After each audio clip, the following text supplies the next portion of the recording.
warahmatullahi wabarakatuh. Perkenalkan, nama saya Norasya dengan NPM 0321190065. Tujuan saya membuat video ini untuk memenuhi salah satu tugas UAS mata kuliah Perencanaan Pembelajaran Bahasa Indonesia dengan dosen pengampu Bapak Roy Effendi MPD. Adapun perencanaan pembelajaran yang saya buat ini sebagai berikut.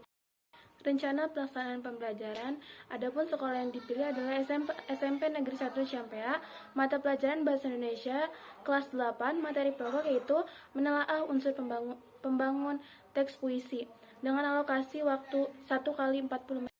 Yang pertama, kompetisi inti. Yang saya pilih itu KI 1, KI 2, KI 3, dan KI 4. KI 1 ialah menghayati dan mengamalkan ajaran agama yang dianutnya. Yang KI 2 adalah menunjukkan perilaku jujur, disiplin, tanggung jawab, peduli, gotong royong, kerjasama, toleransi, dan damai, santun, responsif, dan proaktif sebagai bagian dari solusi atas berbagai masalah dalam berinteraksi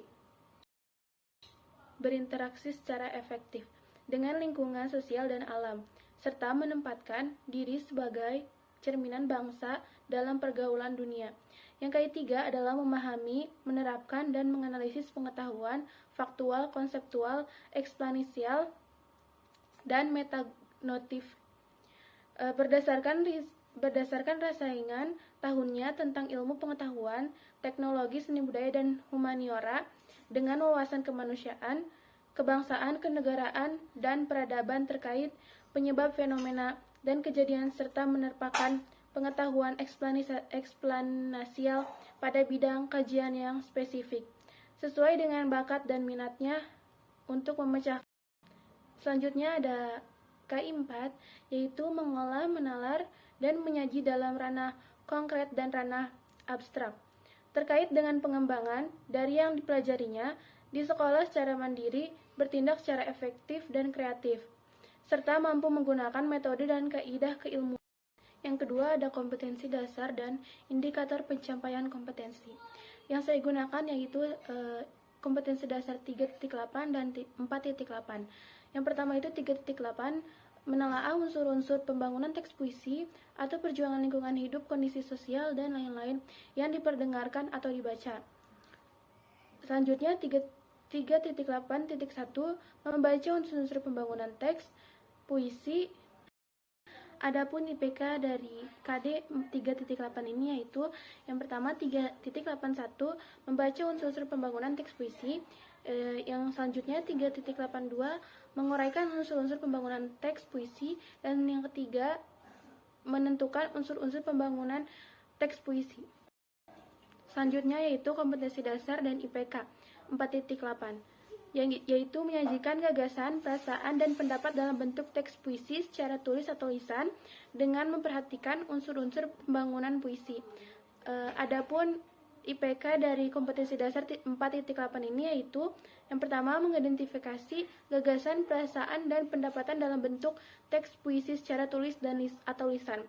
Yang kedua yaitu menampilkan teks puisi dalam bentuk tulisan atau lisan dengan memperhatikan gagasan, perasaan, dan yang keempat itu ada nilai penguatan pendidikan karakter. Yang pertama itu ada religius, yang kedua nasionalisme, yang ketiga kemandirian, dan yang keempat gotong royong, dan yang terakhir integritas. Selanjutnya yang kelima ada materi pembelajaran. Materi yang saya pakai ini yaitu unsur pembentuk puisi. Yang pertama unsur lahir atau fisik puisi yaitu diksi, imaji, majas, dan rima.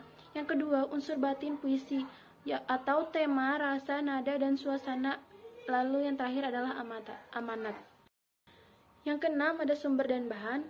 Yang pertama itu sumber itu jenis yang saya pakai sumbernya adalah buku Mahir Berbahasa Indonesia dari tim edukatif penerbit Erlangga, dari penulis yaitu Mahfuri Sawali Wahono tahun 2016.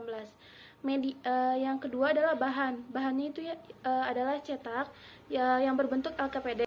Yang keenam ada sumber dan bahan. Yang pertama itu sumber itu jenisnya buku sumber atau buku Mahir Berbahasa Indonesia.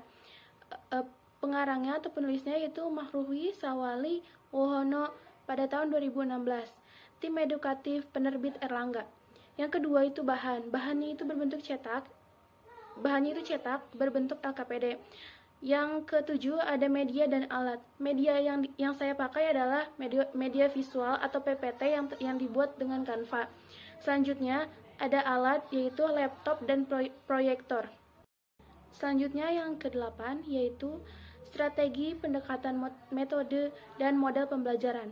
Yang pertama, strategi yang saya gunakan adalah inquiry. Yang kedua, pendekatan yaitu scientific. Yang ketiga, metode yaitu diskusi dan ceramah. Yang keempat, model pembelajaran yang saya gunakan yaitu PBJL. Adalah kegiatan pembelajaran. Kegiatan pembelajaran terbagi dalam 3 tahap yaitu kegiatan awal, kegiatan inti, dan kegiatan akhir. Kegiatan awal ini saya buat alokasi waktunya 10 menit, kegiatan intinya 20 menit, dan kegiatan akhirnya 10 menit. Deskripsi dari kegiatan awal itu yang pertama, guru memasuki kelas dan mengucapkan salam. Yang kedua, guru meminta ketua kelas untuk memimpin doa. Itu adalah nilai karakter dari religius. Yang ketiga, guru menyapa dan menanyakan kabar peserta didik. Yang keempat, guru mengecek hadiran peserta didik dan mengulas kembali materi minggu lalu. Yang kelima, peserta didik menyimak dasar dan tujuan pembelajaran yang akan dipelajari pada hari ini.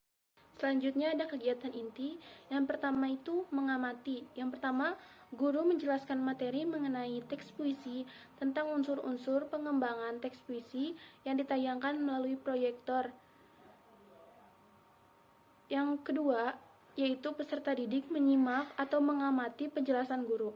Selanjutnya itu menanyakan. Yang pertama itu guru memberikan kesempatan kepada peserta didik untuk bertanya.